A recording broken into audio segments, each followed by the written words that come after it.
A filosofia, e especificamente a física, pode dizer assim, a clássica de Newton, vai dizer que tempo é separado de espaço. Porém, Einstein mudou o negócio todo. Falou assim, olha, é como se fosse uma malha, um tecido em que espaço-tempo está totalmente integrado nessa realidade. Por que isso? Porque a Bíblia não tem o objetivo, nem o viés, de descrever tempo, ou definir tempo. Na verdade, ela descreve como nós entendemos o tempo. Só vai descrevendo como ele passa para nós. E para a Bíblia é isso. O tempo simplesmente passa. Só que em Eclesiastes tem parte de um capítulo que ele começa exatamente sobre tempo. Que é o capítulo 3. É ele que a gente vai se dedicar um pouquinho aqui.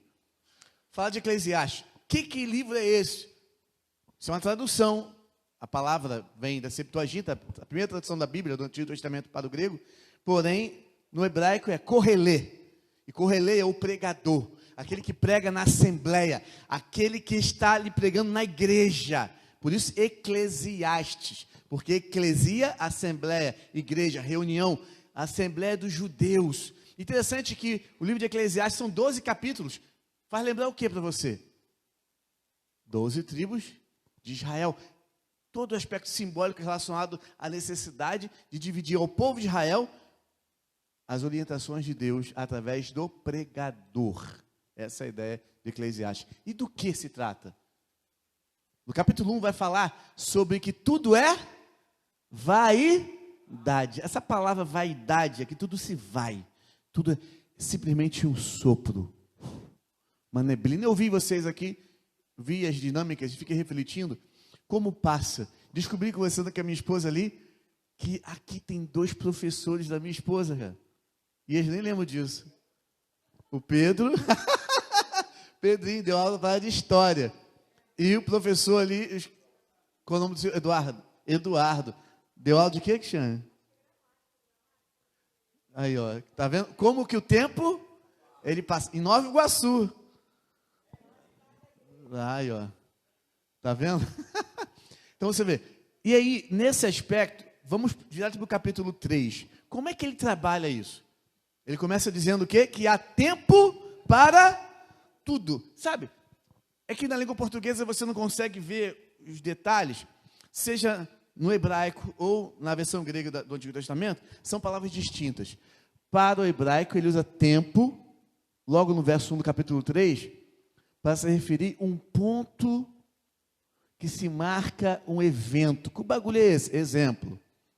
Eu e minha esposa vamos fazer 19 anos de casados agora. Em junho, dia 20 de junho. Está marcado no tempo, sim ou não? Tá. Mas foi um evento que nós programamos, que nós arquitetamos. Mas tem coisas da vida que simplesmente acontece sem que eu e você, sem que ninguém programe, ou não acontece? E quando essa coisa acontece, ela fica marcada no tempo ou não? Fica. Então, existem eventos que nós programamos, que vai ficar marcado no tempo, na memória, essa é a ideia, memória temporal, nessa realidade espaço-temporal que já foi, estamos vivendo, coisas boas e ruins, que escolhemos ou não escolhemos, que acontece de forma imprevisível, na maioria das vezes. Outra coisa muito importante no relacionamento, é muito difícil lidar com isso, imprevisibilidade. É difícil. Por quê? Porque nem sempre segue o checklist. Nem sempre tem um guia, Paulinho. Nem sempre vai caber no que a gente programou. E a vida a 2 é isso. Nós temos aqui vários casais. Várias gerações de casais. Zé, estamos juntos. Misturado, saudade da galera, mas... Né? Mas tá longe, mas está perto. Quantos casais de gerações distintas estamos aqui? Um montão. Isso quer dizer que tem casais aqui que ainda não têm filhos, ou que os filhos estão na fase escolar, ou que já passaram da fase escolar, já se casaram, vivem em casas distintas, ou já estão em outros estados. Alguns, sem refletir, estão passando pela síndrome do ninho vazio, sem ter se preparado. Outros já entenderam que ia passar e se prepararam. E esqueceram que no final, o tempo passar, o que vale, com todo respeito, não é focar nos filhos, mas focar na relação dos dois. Esse é um desafio para todos nós. A pior coisa que existe para um casal é quando ele está vivendo um ninho vazio e não sabe o que fazer quando está diante do outro, porque a vida toda nunca foi em função do outro, mas sim em função dos filhos, e os filhos não estão mais. E são dois estranhos no mesmo ninho. Isso é muito problemático, porque já não tem mais carinho, já não tem mais carícia, já não tem mais palavras agradáveis, porque tudo foi em função disso. É da conta, é material escolar, é foco de estudo, tudo é filho, é resolver problema aqui e acolá, e agora não tem mais isso, porque o tempo simplesmente passou. Então, Eclesiastes vai nessa direção e aprender a lidar com o quê? Com aquilo que não está sob o nosso controle. Esse é um desafio para nós. Por quê? Que é assim. Então, Eclesiastes 3, eu vou ler parte dele. A partir do verso 1, Salomão diz: porque para tudo há uma ocasião certa, um tempo certo. Há um tempo certo para cada propósito debaixo do céu. Eu uso outra palavrinha para tempo aqui. Isso quer dizer que as coisas que acontecem conosco, ao qual nós experimentamos, vão ficando marcados em tempos, registrados ali nas memórias. E ele vai começar a falar dessas coisas. Tempo de nascer e tempo de morrer. Alguém escolheu nascer? Vai escolher morrer? Mas tem um tempo. Você pega a sua certidão de nascimento, ou a sua identidade, você vai ter ali a data em que você nasceu. Você não escolheu isso, mas está marcado. Quando você não estiver mais aqui, porque você vai descansar e eu também, na nossa lápide, ou no meu atestado de óbito, vai estar constando o dia que eu nasci e o dia que eu morri. Foge do meu controle. Então, ele começa a trabalhar questões que não estão nas minhas rédeas. Ou melhor, as rédeas não estão nas minhas mãos. E ele continua: tempo de plantar e tempo de arrancar o que se plantou, tempo de matar, tempo de curar, tempo de derrubar, tempo de construir, tempo de chorar, tempo de rir, tempo de plantear, tempo de lançar, tempo de espalhar pedras, tempo de juntar pedras, tempo de abraçar e tempo de se conter, tempo de procurar e tempo de desistir, tempo de guardar, tempo de jogar fora, tempo de rasgar e tempo de costurar, tempo de calar, tempo de falar, tempo de amar, tempo de odiar, tempo de lutar e tempo de viver em paz. Tudo tem o seu devido e na sua grande maioria das vezes as coisas não estarão sob o nosso controle. E não é diferente na relação.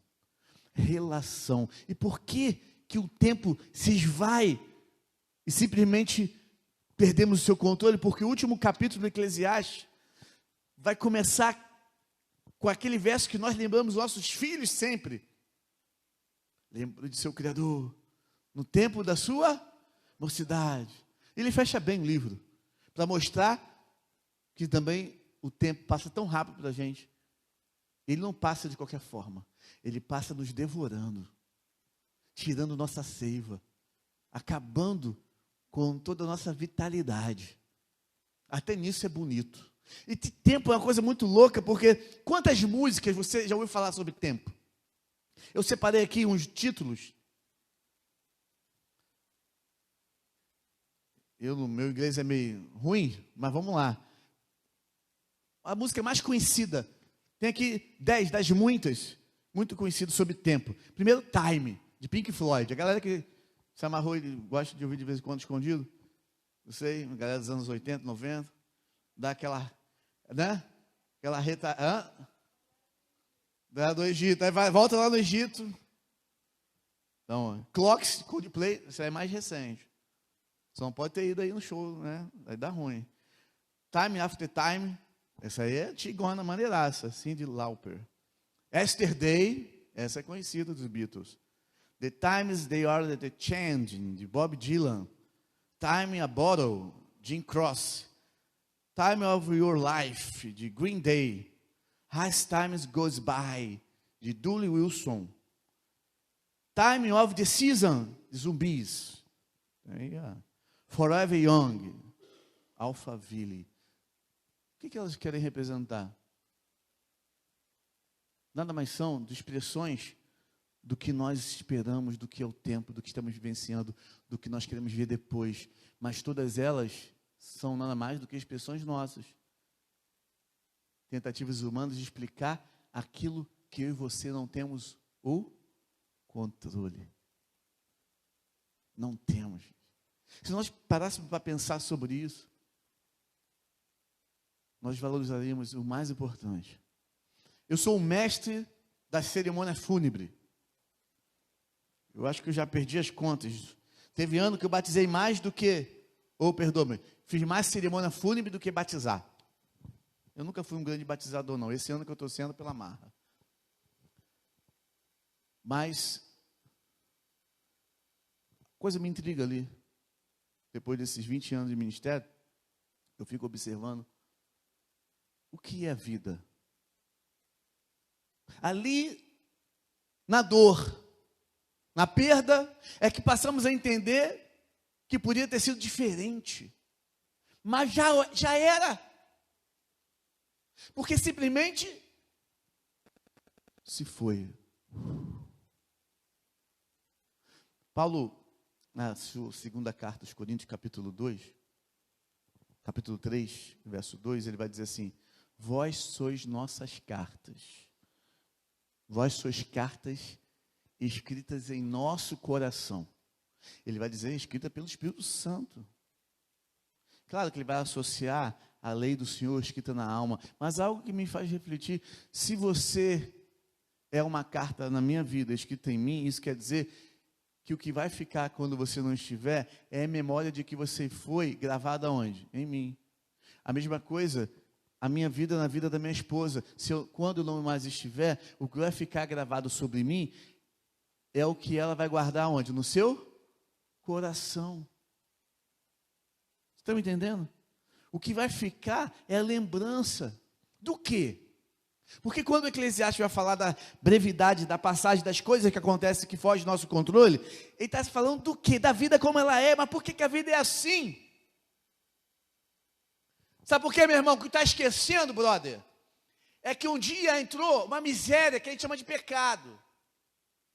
Gênesis 3, 1 e 2, tudo é perfeito, maravilha. Deus criou a humanidade, Deus criou Adão e Eva, homem e mulher, e ambos estavam nus, não se envergonhavam. E o texto vai deixar bem claro: antes de Deus criar Eva, tirar de Adão essa mulher maravilhosa, ele disse assim: não é bom que o homem esteja só, vou fazer uma auxiliadora, alguém que lhe seja idônea, alguém que possa, de fato, colaborar, ou que possa ter cumplicidade de vida. Adão acordou, viu aquele mulherão. Essa assim, Senhor, é carne da minha carne, ossos dos meus ossos. Ou ossos dos meus ossos, por causa da minha carne, tem que ver a ordem que eu agora não lembro. E diz o texto aqui, palavras de Moisés: por isso deixará o homem pai e mãe, unir-se-á a sua mulher, e ambos serão. Aqui já diz muito, só nisso. Porque o casamento não é abandono da mãe. Porém, é assumir que agora a mãe já cumpriu o seu papel. Agora é a nova realidade. É tempo de qualidade. Mas lá antes da queda era mole. Porque não tinham vergonha de se verem nus. Mas depois da queda, a primeira coisa que fizeram quando viram que estavam nus foi o quê? Mas por que isso? Por que sentindo vergonha? Se antes não tinha. É porque antes não tinha o que se envergonhar, não tinha o que esconder, não tinha erro para revelar. Nós, como adventistas, temos a teimosia de definir pecado como transgressão da lei. Não é errado isso. Está certo, mas é muito mais. Você tem no capítulo 3 rupturas que acontecem entre o homem e Deus. entre o ser humano e si mesmo e sua mulher. E o que você vai ver depois ali, a retirada do Éden da perfeição. E fora do Éden, coisas acontecem, decisões equivocadas, o homicídio, o primeiro homicídio do ser humano. Quantos mais e mais rupturas que tem ocasionado? No tempo que eu e você não temos controle. Quantas rupturas nesse mundo? Isso chama-se queda. A queda é o que nós temos. Nosso lar é caído. Você é caído, eu sou caído. A nossa e minha sua propensão é para gerar mais rupturas. O que me chama a atenção é que antes de que essa primeira ruptura acontecesse, quando tudo era perfeito, Deus havia colocado a Adão e Eva um dever maravilhoso. E esse dever acompanhava a obediência. Disse, olha, todas as árvores vocês podem comer, menos a árvore que está no meio do jardim. A árvore do conhecimento dessa sequer tocareis. E eles foram lá e o quê? Então eles praticaram o ato de desobediência. Mas tem um detalhe, outro problema difícil de lidar com o adventista é isso. Obediência e desobediência, somado a um outro problema que a gente esquece. Responsabilidade. Eles não apenas desobedeceram a Deus, eles descumpriram uma responsabilidade. Foram irresponsáveis, não apenas para com Deus, porque quando Deus criou o ser humano, falou assim, olha, vou dar toda a terra, os animais selvagens, todo ser vivente, seja vegetal ou animal, estarão sob o domínio de vocês. Esse domínio não é dominação.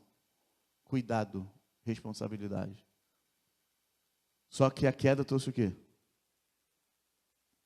Dominação. Hoje você tem no relacionamento, às vezes, doentio.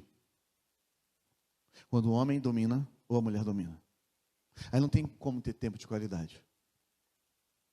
Onde a mulher é escrava do sexo, é escrava das circunstâncias, onde a mulher tem que ficar calada.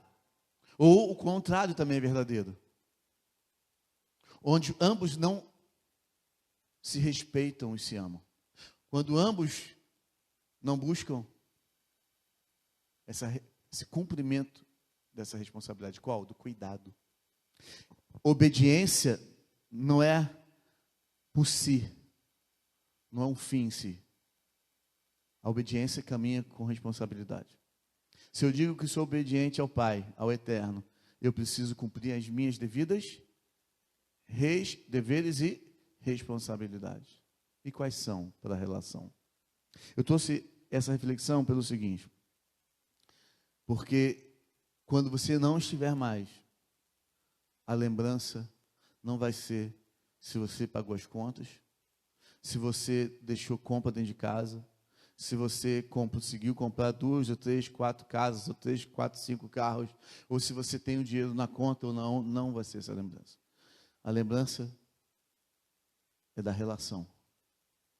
O problema é que, com as rupturas que o pecado trouxe, nós deixamos de ter o cuidado responsável para dominar. E qual é o problema disso? O problema disso é que o outro cansa. Onde fica a relação? O que você tem sacrificado? Nós somos incentivados pelo mundo a sacrificar o mais importante que a Bíblia revela. Eu fico, nesse tempo, além de pastor, eu sou professor de teologia sem dar aula. Que a instituição não me chamou ainda, acho que nunca vai me chamar. Já cansei até de esperar isso. É por formação, né? Eu sou um acadêmico teológico. Então, eu estou tentando galgar agora um doutorado, fugir um pouquinho da teologia, na linguística. Eu gosto de linguística, cara. Me amarro. E eu observo que de Gênesis e Apocalipse, você não tem um Deus que está preocupado só na relação de obedecer. É um Deus que está preocupado com a relação. Com o teu relacionamento. Deus está preocupado com a qualidade de tempo. Porque é isso que vai ficar. Um Deus que ele vem ao chão, que pisa na terra. Um Deus que sangra. um Deus que sua, sangra tanto a ponto que na cruz doou a sua vida. O Deus encarnado. Às vezes esquecemos disso. A vida não tem a ver com autoajuda, mas autossacrifício. Às vezes nós queremos que o outro sujeite-se a nós, só que em todo instante é eu sujeitar-me ao outro.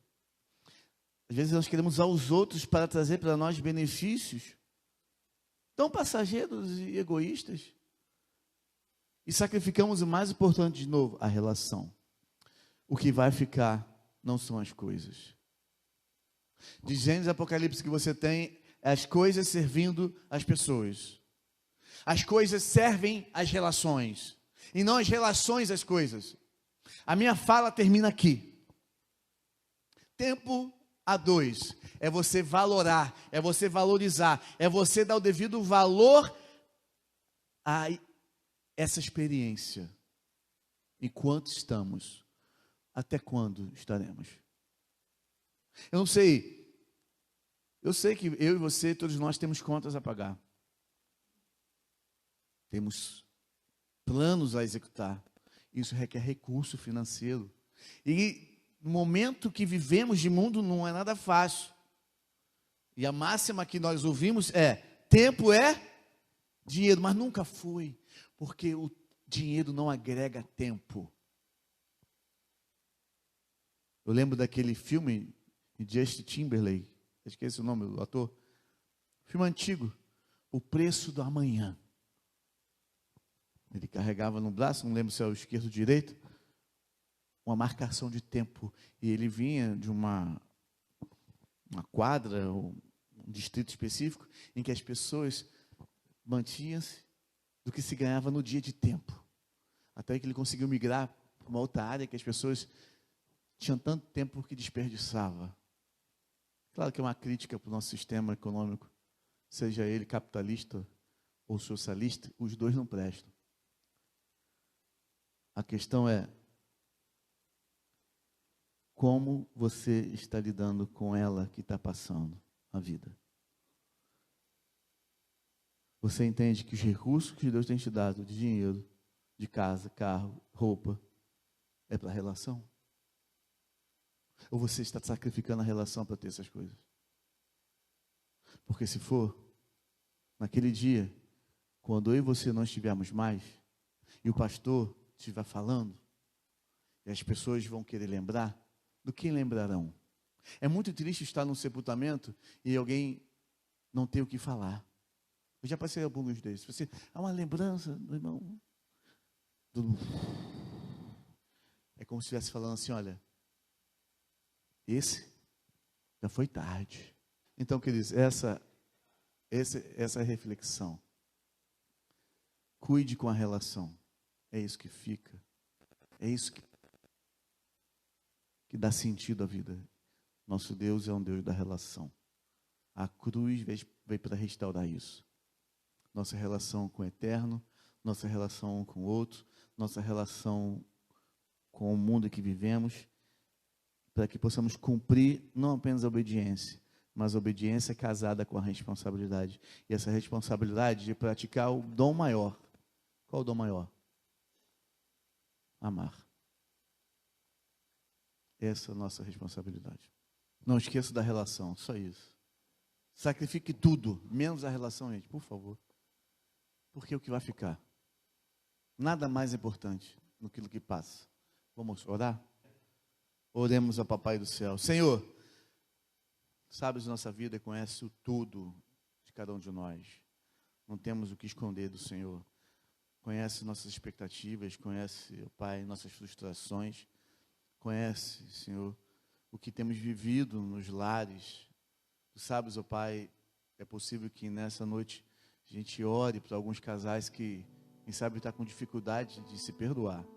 Porque nessa vida que passa, as coisas fogem do nosso controle. De fato, sempre fugirão. Porque não somos deuses. Somos humanos, fadados à falha. Estamos aí, se algo certo de acontecer, Senhor, é falhar, é faltar. é gerar decepções, mas que a tua graça, o teu amor, possa estar restaurando todas as coisas. E de forma muito especial, restaurando a relação. Que tudo mais seja sacrificado, mas não a relação. O olhar no olho, a mão no rosto. Pelos casados, a relação sexual tão sagrada que o Senhor instituiu. O abraço, o diálogo, o respeito, o ouvido. Ah, Senhor, são tantas coisas para restaurar. Momentos difíceis que todos aqui passamos. Mas louvamos o teu nome, que tu és esse Deus. Um Deus poderoso para restaurar o mais importante, a relação. Que a cada dia possamos entregar a nossa relação contigo, diante do Senhor.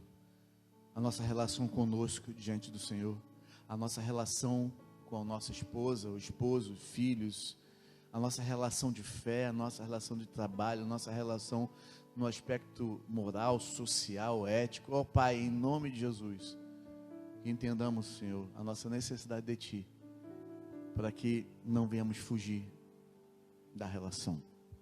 É o que te pedimos, Senhor. Te agradecemos em nome de Jesus. Amém.